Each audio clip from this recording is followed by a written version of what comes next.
आज सुजाता सुबह जल्दी ही उठ गई। आज घर में बहुत बड़ा दिन था। विनोद की बहन नीलू की शादी थी। विनोद नाश्ता करके शादी वाले हॉल की तरफ निकल गया। नीलू भी ब्यूटी पार्लर की तरफ निकल गई। 10 बजे तक सबने पहुंचना था, तो सुजाता जल्दी जल्दी हाथ चलाने लगी। 2 साल की उसकी बिटिया तनु जब बार बार माँ को तैयार होने में देर कराने लगी, तो सुजाता ने उसके हाथ में खिलौनों की टोकरी पकड़ाकर उसे बिस्तर पर बिठा दिया और खुद इत्मीनान से तैयार होने लगी। आखिर बहू है इस घर की, सबकी नजर उस पर भी तो होगी। उसकी सासू माँ निर्मला ने आकर बताया कि नीचे गाड़ी आ गई है, जल्दी से तनु को तैयार कर दो, मैं तुम्हारा कमरा ठीक कर देती हूँ। सुजाता तनु को तैयार करने में व्यस्त हो गई और निर्मला जल्दी जल्दी बिखरा कमरा समेटने लगी। तनु के खिलौनों की टोकरी उठाकर अलमारी के ऊपर रख दी। सुजाता ने तनु को सुंदर सी घाघरा चोली पहनाई और झटपट दोनों गाड़ी में बैठ गई। गाड़ी हॉल की तरफ चल पड़ी। तभी सुजाता का ध्यान अपनी सूनी कलाई पर गया और उसके मुंह से हाय राम, जल्दी जल्दी में कंगन पहनना तो भूल गई। झट से उसने अपनी बाजू साड़ी में छुपा ली। सुजाता कंगन पहनना नहीं, बल्कि वो कंगन पहनना भूल गई थी जो सब गहनों में सबसे जरूरी थे, जो इस घर की किसी परंपरा को संभाले हुए थे।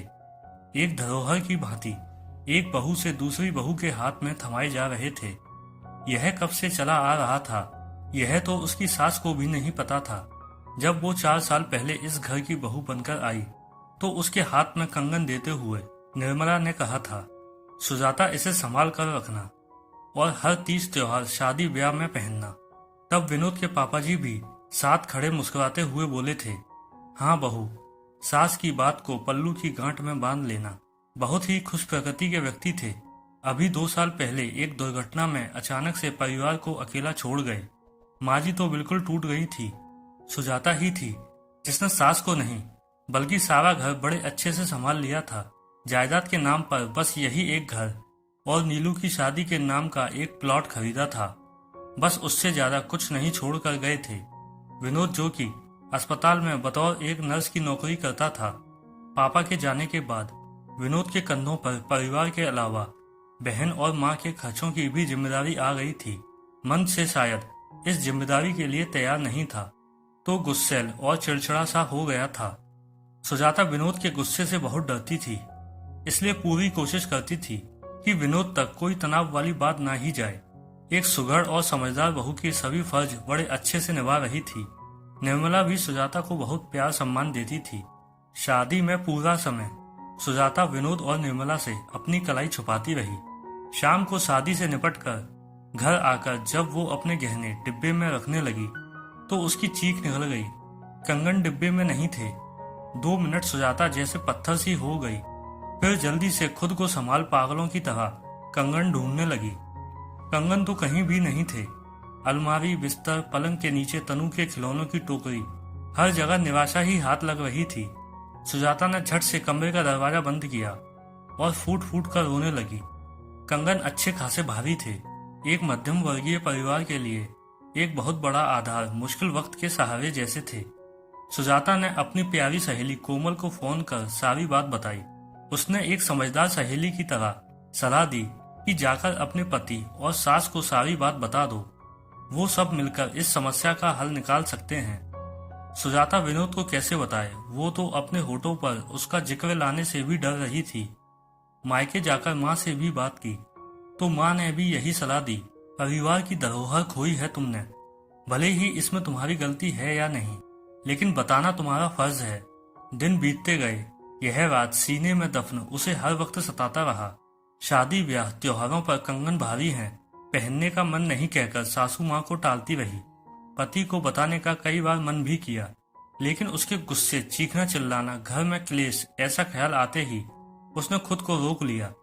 इसी बीच सुजाता घर खर्चे से बचने वाले पैसों को जोड़ने लगी। अपनी छोटी छोटी जरूरतों को मारने लगी, इच्छाओं को दबाने लगी। यह जानते हुए भी कंगन खरीदने भर की राशि वो कभी जुटा नहीं पाएगी। फिर भी एक आशा से खुद को बांधे वो सालों आगे निकल आई। बिटिया तनु 21 बरस की हुई तो अपने लिए इंजीनियर लड़का ढूंढ लाई। लड़का ऑस्ट्रेलिया जा रहा था और तनु शादी के बाद उसके साथ जाना चाहती थी। विनोद और सुजाता को घर बार सब अच्छा लगा तो महीने भर में तनु की विदाई की तैयारी शुरू कर दी। शादी के खर्चों के साथ साथ गहनों का भी इंतजाम करना था।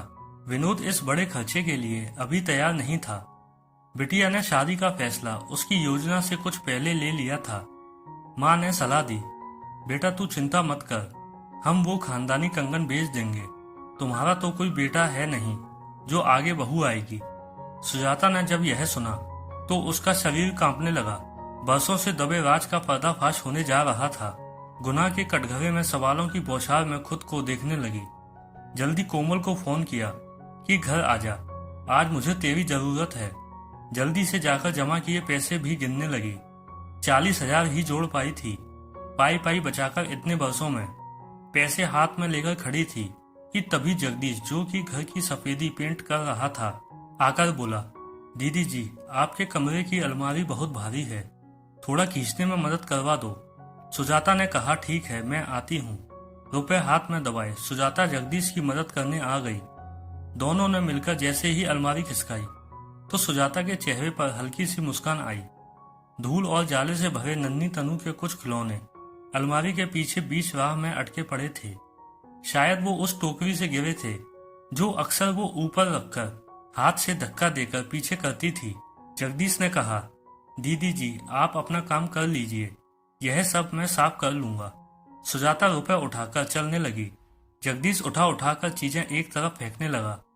एक ठक की आवाज से सुजाता के पैरों को रोक लिया। यह आवाज कहाँ से आई जगदीश? सुजाता ने चौकन्ना होकर पूछा। दीदी जी यह कोई गहनों वाला पाउच है, यहाँ से आई। सुजाता को याद आया कि इस पाउच के साथ अक्सर तनु खेलती रहती थी। माँ की तरह कुछ न कुछ उसमें डालती रहती थी। सुजाता ने जैसे ही उस धूल से भरे पाउच को खोला तो उसकी आंखें फटी की फटी रह गईं। दोनों कंगन में आज भी वैसी ही चमक थी जो उसने 25 साल पहले देखी थी। कंगन हाथ में थे। सुजाता के विश्वास को यकीन नहीं आ रहा था। 2 साल की तनु जो उसके साथ बैठी खेल रही थी, उसने कब माँ के कंगनों को उठाकर पाउच में डाल दिया और पाउच अलमारी के पीछे कहीं अटका रहा। कभी पीछे ध्यान ही नहीं गया। वो फूट फूट कर रोने लगी। उसका रोना सुनकर सभी भाग कर आ गए। विनोद ने जगदीश की तरफ देखा, वो भी निरुत्तर सा देख रहा था। तभी कोमल आ गई और आकर सुजाता के पास बैठकर बोली, क्या हुआ? सुजाता ने उसके हाथ में वो पाउच पकड़ा दिया। कोमल ने जब सारी बात बतानी शुरू की तो विनोद और निर्मला के चेहरे हैरान से सुजाता को देख रहे थे।